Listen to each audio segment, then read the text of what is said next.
Hello everyone. Today we talk about how to fix the app of Thenics. We will go to settings.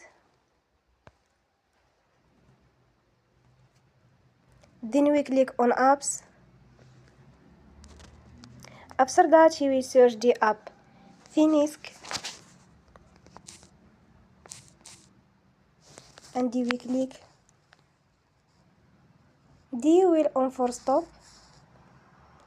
After that we go to storage. Then we click on clear cache. In the end, turn off your phone and you will recharge your phone again. Don't forget to support us by like and subscribe. See you next time and thank you for watching.